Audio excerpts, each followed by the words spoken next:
You're worthy of it all. You're worthy of it all, Lord. All praise and honor be unto you.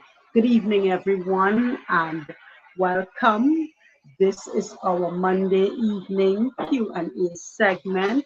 I am your host, Shirley Mitchell Berment, and I represent a nonprofit organization called Tamar International with the vision, a gift of love, divinely inspired, meeting the needs of widows and widowers everywhere. And God has mandated us to take care of the widows and widowers, not just the widows, but the widowers and by extension their children. We have been doing this assignment since the 31st of August 2009, and it's going to be 14 years come this Thursday as we mark our 61st independence celebration as a nation, Trinidad and Tobago. Welcome to each and every one of you. It is a pivotal point for us. We have made it to 14 years. Thank you so much for joining us this evening. And we have with us, yes, a very special guest. He is not just a special guest, but he also serves with the organization as one of our directors and overseeing the maintenance aspect of the organization. And so we just want to welcome him in a bit, but I'm glad to announce to you, my, isn't God faithful to have brought us thus far? Good evening, Minister Deborah, and good evening, Elder Rude. It's always great to have you all on. Thank you. Yes, we are marking and celebrating the time we have been in existence. It can only be because of God and His mercy toward us. Yes. And guess what? Because of you, the widow and widower. If you didn't show up, if you weren't there, we couldn't do anything. If you didn't have to walk through your journey of widowhood, we wouldn't have been a non-existent. So God made it possible to raise us up, and we want to always be obedient to God. Thank you, Elder Ruth. She has been with me since 2006 when we launched Just Towel 17 years ago. Minister Deborah, I met you back when, boy, it was 2012, 2013, somewhere around there, 2013, yeah, or 2014. And well, you have now come on board as an advisor. Welcome. And to those of you who were able to connect with the replay, it's always a great privilege to hear from you and to read your comments. So let's get right into our segment this evening. It's the last Monday, and the last Monday we would have a very special guest with us sharing their journey of widowhood. And I say special because it's not easy to come on the platform here and talk about this particular journey. Grief is something, yes, while it may be different for everyone, it is not always an easy thing to share. But this evening, God has graced this man of God. He fears the Lord. And since I have met him, I want to say he is a man of integrity. He's a man that holds his office very seriously and is really compassionate and about God's people. From the get-go, he took up this mandate to run with his vision and believe that more can be done. And so he came on board to make a greater difference. But this evening, he's here in a different capacity to share with us what it has been like for him. So, Pastor Berment, I want to just welcome you. Let me get him into the segment this evening. 1 second. Right. So welcome, Pastor Berman. So You're glad here to be with here. us. So glad to be here, to be able to share what God has done in the midst of the circumstances. He is still God. He Mm-hmm. hasn't changed. He hasn't moved, and He will Mm. continue to be God because He is God alone. Thank you. Yes. Yes, and I'm so glad that you can set that tone so it makes it even easier for us to approach these questions with you. Pastor Berment, if we could reflect for a moment. You were married and you were married for how many years in your first marriage? My first marriage, that was 14 years. How many? 14 years. 14 years. Okay, Yes. okay. And how many children from that marriage? 6. Wow, wow, wow. And you're looking like, wow, let me just say how much you're looking like. But congratulations to you. And you want to be able to tell us what it was like for you in terms of was it a sudden death or was it over a period of time that you would have cared for your wife before you saw her or experienced her taking her last breath? How was that for you? Well, it was not sudden. Well, she got a stroke first. Okay. In fact, that particular day when she got this stroke was a Tuesday. I remember very well. We prayed in the morning together. We had Pastor Square. She was there giving support to me, and I left home. Came back in the evening. She was lying down on the bed. I thought she was tired, but late in the evening when I was waking her up, I realized that she was not responding as she should. And then I went and examined her, said, wow, something's wrong here. I said, most likely, see, this situation is a stroke. So I called my daughter that came across and assist her because she had wet the bed and she couldn't do anything. So my daughter came across and we called the ambulance. They came and God had given me favors. I reached to the hospital. The doctor in attendance was somebody I knew very well. So they took her in. So they said, oh, you know the stroke? I said, all the symptoms are there. And they said, all right. And when they had run all the tests, they said that she had gotten a major stroke and it wasn't looking good. Um, so in the first instance, then at some point hospital, but she was taken to the San Fernando hospital, where she spent 21 days. In fact, I went every single day. In fact, you only that was during the COVID time, so there was only one visitor allowed uh, in the evening time. But I did not want to go in the evening time because I wanted every day a different child to go and visit their mother. So I will go in the lunchtime. But you can only go in the lunchtime if you had something to bring. But sometimes I didn't have anything to bring. And they will give you a card, special card to go upstairs. They will allow me to spend an hour. And sometimes they would not give me permission to go and see my wife. I found ways to ground the system to be able to go to that hospital every single day to see my wife. But she spent 21 days there.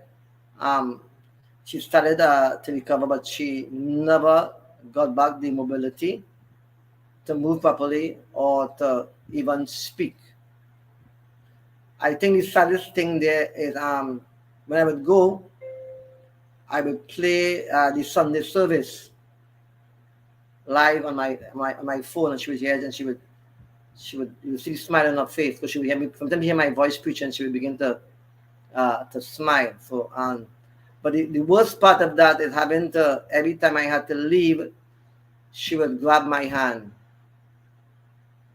because she didn't want me to leave the hospital, and there would be tears in my eyes.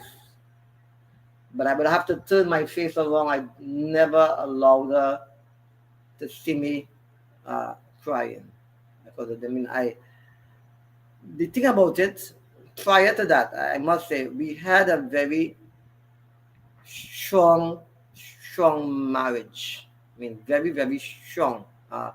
Strong commitment, a very strong marriage. I think I was sharing you at one time. Um, I would go out the road. If I go to the road, go to the grocery, go to the market, and like in my head, I would hear my wife saying, I feel like making porn me. I would hear that. I said, let me buy cassava here, right here, boy. Let me buy some sweet potato, some pumpkin. My wife gonna make porn. And about 2 minutes before I reach home, my wife on the phone, honey, say yes. So God, boy, to call you. I wanted to make some porn. And where should I reach? I said, almost reach home. So God, you can't go back in the grocery, in the market. I say, I know you're going to make porn already. I already buy the cassava and the sweet potato and the pumpkin. You know, see, how you always know? I said, but you know that, I know that, because sometimes you are going to say something and I'm finishing the sentence, or you start a sentence, I start a sentence, you finish it. That's the kind of close connection we had. We had a very, very, very strong marriage. We would pray together every single day, every single night. In fact, I can't remember, to be honest. I go in the church a day and my wife was not there. Can't remember. Whether she was sick, whether she was not feeling well, she will always, always, always be there. So there was a very close and intense, godly, and the Bible is right, the two shall become one. We really had become one. So I made a way. In fact, I actually broke the law in the hospital. The card will be one day and they will put a date on it. I will change the date on the card. And the guard say, um, but this card, like they change the date. I say, yeah, boy, they change the date, and sure enough, but one tells me, I imply the doctor changed the date and then give me a new card. But I had to go to the hospital to see my wife. I had to see her. It doesn't matter. I had to go and find a way to see her. Right, so she came out, but in that time she came out, they were supposed to do some therapy on her leg, and they did it wrong, and they damaged one of the legs. So she had a stroke, her leg was damaged. So she came back home within after 3 weeks time. All right, she spent 2 weeks home again. Um, that time was very trying because I almost could not leave the house. In fact, I spoke to her whole week. I said, you know, I have to go down to Port of Spain. I have some business here about. And she would shake her head and say yes. And the Sunday I left to go to Port of Spain, I had to spend the night. My daughter called me in the evening. I left home about 10:30. My daughter, she didn't want to call me during service when she know I was preaching, but in the evening time, she know I relax. She said, Mommy has not moved her head yet from that spot. She's looking up the hill and she's waiting for you to come. I said, I don't understand this lady. She wouldn't eat. And from that time, she stopped taking her medicine. All right, so within that time, she got a second stroke. Same thing, we had to call the ambulance. In fact, the night before that, she was breathing heavy. And that was a Tuesday night again. We have been prayer meeting. I went down there and prayed for her. The breathing normalized. And I said to my daughter in the morning, I said, the breathing is stopping, but I think we need to. I didn't like how she was looking. So we called the ambulance, took her to the hospital the second time, and she spent another 2 weeks. Same thing, I found a way to go there. So actually, that period of time, from the time she got the first stroke until the time she passed away, was 42 days. Right, so Okay. Pastor Berment, tell us, How was this experience for your children? What was the age of your youngest, and what was the age of your oldest? And who was impacted the most in terms of this particular 42 days of seeing their mom go through this one stroke and then another stroke? What was the language? What was the tone like at that time? So who was the youngest? Who was the oldest? And what was the impact at that time? The time of the death or the time of that time of sickness.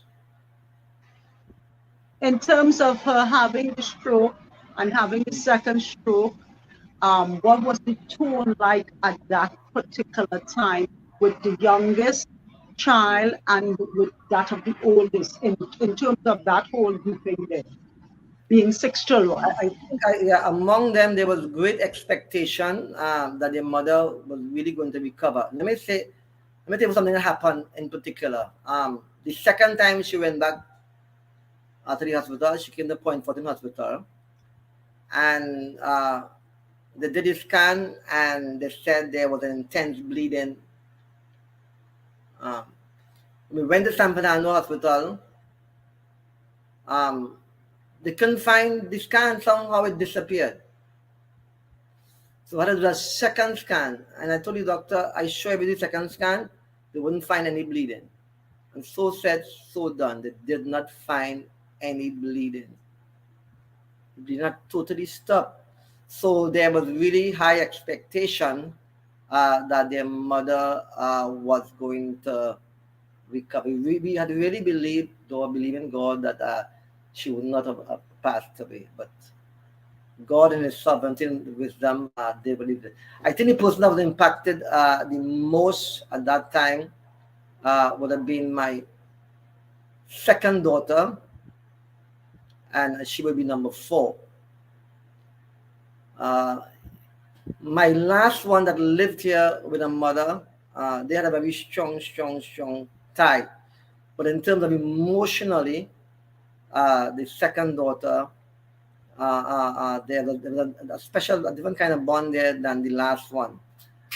So I think she was impacted the most. The first daughter, who the eldest one, uh, I think she held up the best, and the 2 boys, the 3 boys, they held up the best. But the second daughter, and the last daughter, which is the 5th child, so between, and the youngest one is a boy, but the, the second daughter and the third daughter, I think they were impacted the most.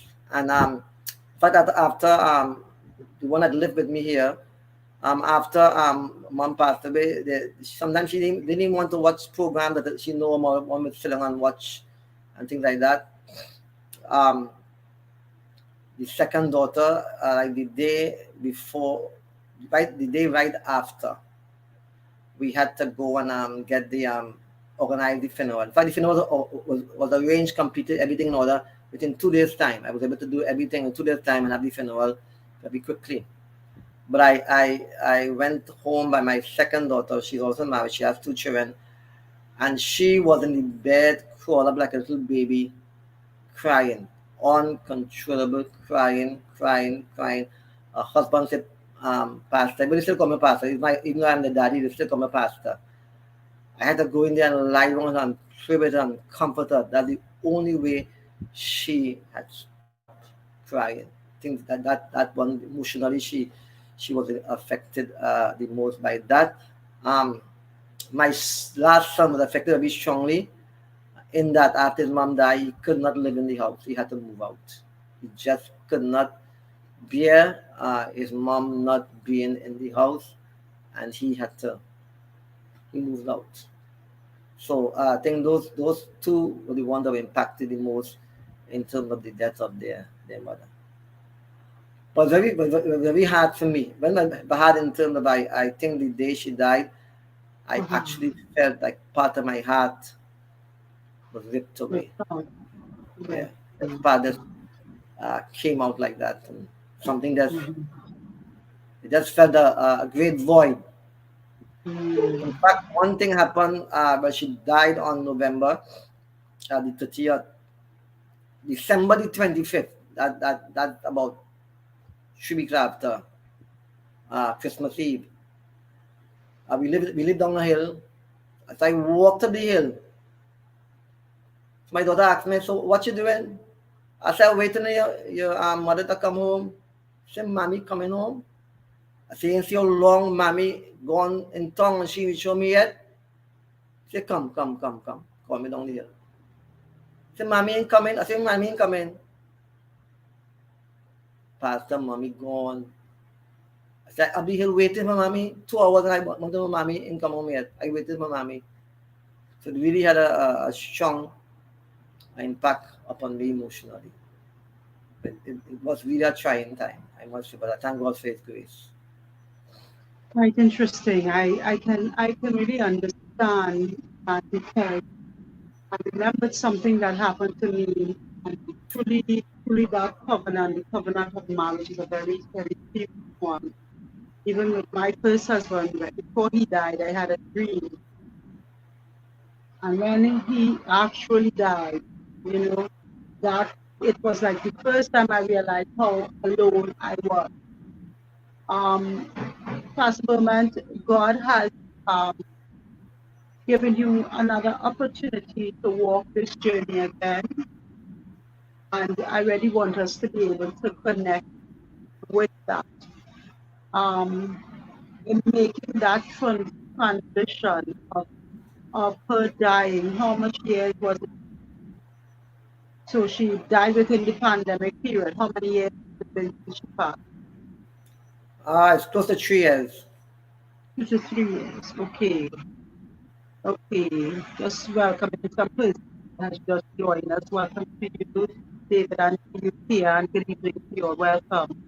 Um, Pastor Berman, um, did you know, did you think at any time that you would be in a position to take that step again? All right, so I have to go back a little bit to get in the whole Sure. story. My wife had gotten a heart surgery prior to that, 12 years to death. All right. When she did the surgery, the particular valve called a mitral valve that they were supposed to put in a synthetic one. Did all the tests, 2 or 3 years, did all the tests, synthetic valve, all the measurement. When they went in, somehow the measurements were wrong, and they put in a mechanical valve. So the valve would have lasted maybe 15 years. So I know within that period, there was a strong possibility that my wife would have died. It would malfunction, which caused a clot, and this is most likely what happened that caused the stroke. The valve malfunction caused a stroke. So that was a conversation was happening before my wife passed away. So she asked me if ever when she passed away, if I would get married. I said, "No, me, I can't live alone by myself." So that was that was an honest conversation was carried on between myself and my wife, and I told her, "Do not, I don't want to die first, because if I die first, you might you ain't able to live."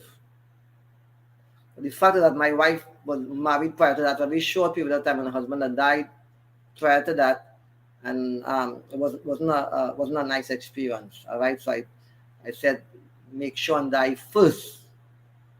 Right, this conversation we had. People say, "What kind of marriage is that?" That is the conversation we had. Very interesting. Very interesting. Yeah, so we had that conversation. So I know within 15 years of putting in the valve, maybe before or after, whether God give her more years or less years. So we know something would have happened. So we had that conversation that she asked me if I die, I'm married. I say yes, I'm going to get married. So it wasn't something that uh, uh, that happened unexpected. I got married, and but I know I will get married somewhere along the line after she died. So, the conversation was had before she passed away, and it happened about a year ago that I remarried to a very beautiful woman. In fact, this lady I got married to, I knew her partly from since she was I would have been a Sunday school teacher. She's not very much older than me, but I taught her actually in Sunday school. So I actually would know her all my life. So she was no stranger to me. Interesting. And I Very mean, interesting. a very poor background. I actually would have sent her to school, for the Sunday school education. When I was doing my diploma, she actually would have typed all my schoolwork. So it's somebody I knew for a very long time. It wasn't a stranger. Hmm. Wow, wow. I'm just I'm stuck in that place there. The way how God sets us up, you know. So it's almost like He had that in place for you before you even knew that is the direction you would have gone in. So how long has it been now with the second marriage, Pastor Berman? Just over a year. Just over a Yeah, year. and 2 months. Both. Yeah. Yeah, congratulations to you both. Pastor Berman, And the we connection have is being about made again. The same connection as my wife is being made again. I'm honest. The same wow, connection. wow, wow, wow. It started already. Something the other day, something happened. Same thing. I buy something, I bring it home. She said, "Well, who said I wanted this?" So this is the exact color I saw and I wanted this thing and I couldn't buy it. I just want to buy it. So how come? I said, remember, the two shall become one. So this Mhm. connection. And I pray to God that a lot of marriage will have this kind of connection. That's my prayer to be on because Yes, sometimes I see marriage sometimes and they don't have that kind of connection. That they yeah they are married and love one another, but that oneness that the Bible talks about, it yes, is missing very very very much. And I pray to yes, God that a lot of yes, people would have that kind of oneness within their marriage, that they will have that kind of connection because it does something. It does something to the relationship. You become sensitive one to another. I can yes. actually say, I can tell if my wife is having a pain, she can tell if something's wrong with me without even saying a word. And that's only a year. Yes, and that's only a year. It's going to get Yeah. better. But I love it yet, but I pray that it will happen in many more relationships. Yes, yes. I And agree with you.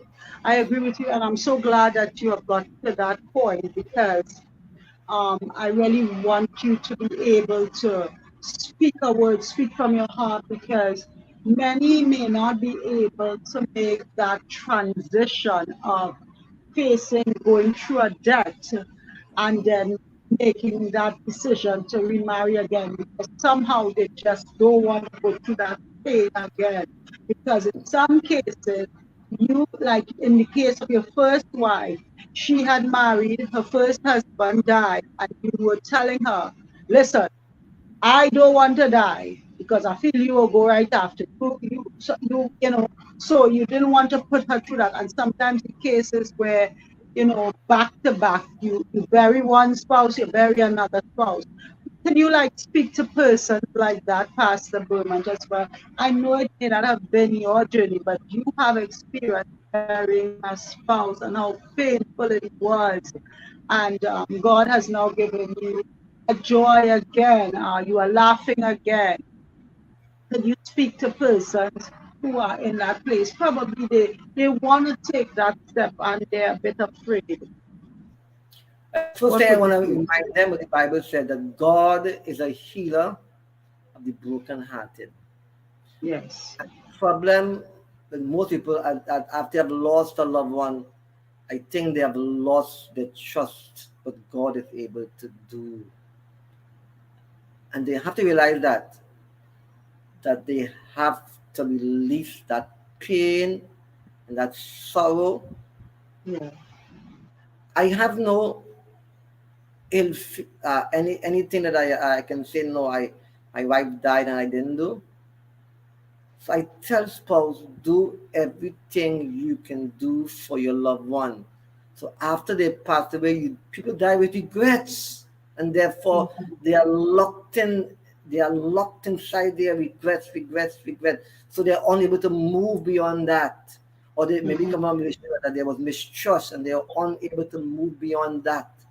But Yes. God is the healer of the brokenhearted, and I said Yes. He's a God of another chance.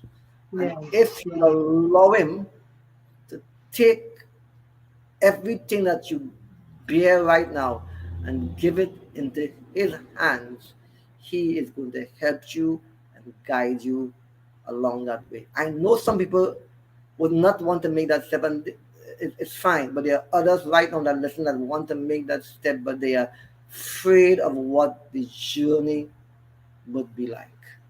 But I tell you, give it to God, and His grace is sufficient to help you and guide you to the next step.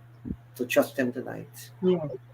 Yes. Pastor Berman, if you could just give two key elements that will hold a marriage together. Two Mm. key elements that will hold a marriage together before we close up. We are out of time, but if you could give two key elements. I think one of the greatest thing is trust and make sure that union has been sanctioned by God. Mhm, First, make sure that union has been sanctioned by God, mhm, and make sure there is trust in that union. A mhm. marriage cannot and will never prosper if there's not trust. If there's trust, everything else works together. Everything else falls in place. But there has to be trust. And make sure that union is sanctioned by God. And not because of sexual appeal or what the person has. That should not be. It should be you have prayed and believe God, and this thing is of God. That's very important. Yes, yes, yes. Pastor Berman, I want to say thank you again for joining us this evening and for allowing your allowing us to hear a part of what your journey has been like, and even from the perspective of a widower. Thank you so much that you were willing to share that with us.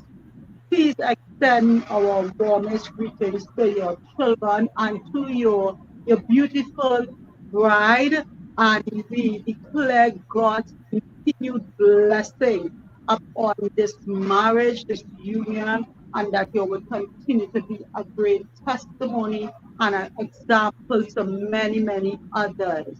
Um, Continue to do that which God has put you. It was a great honor having you on this evening.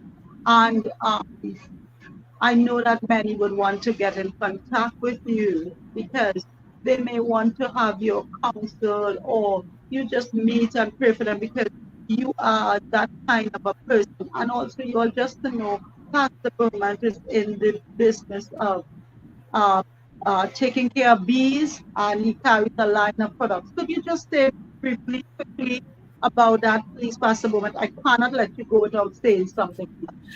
Right. So besides being a pastor, I'm a beekeeper. I'm a homeopathic doctor. So God has helped me to devise a number of products come from the beehive. The leading one of them is called bee pollen. It has the diabetes, cholesterol level, pressure level. It detoxifies the body, builds back the immune system. And the amazing thing about it is 100% natural, and it has no side effect. And just about anybody can use it. In fact, I've been using it. I'm close to a certain age, but I still look so well. Without any medicine, I don't take any medicine, but it really, really works very, very well. So I trust God that is going to help you. So if they want to contact me, I prefer that they WhatsApp. You don't call me because my phone rings too much. So if they want to contact me, they can WhatsApp me at 388 3735. Please put the 388 number again. 3735. And I Okay. will get back to them as soon as possible. Thank you. And I can attest to using some of his products. And no, this is not a nothing. It is the truth. It is really authentic, and you can try it today. Um, Honey is honey, not mixed, organic. Everything is organic. God bless you, Pastor Berment, and to those of you online with us, and to those of you who would connect with the replay. We really, really appreciate you making your comments and also leaving your comments. This is not an easy journey, but with God's help and with the help of us who we give inspiration to day by day, we want you to know that we are here for you. So continue to be strong in the Lord. Remember that God is the healer of the brokenhearted. So we are here for you. We love you and God bless you. God bless Trinidad and Tobago. Happy Amen. Independence, Trinidad and Tobago. And congratulations, Tamar, to 14 years. And to continue, Tamar. Tamar, continue to grow up, girl, doing what God has called you to do. Thank you so much, Pastor Berment, for serving with the organization. Amen. Again, Amen. give your wife thanks as well for allowing you to come on and share with us.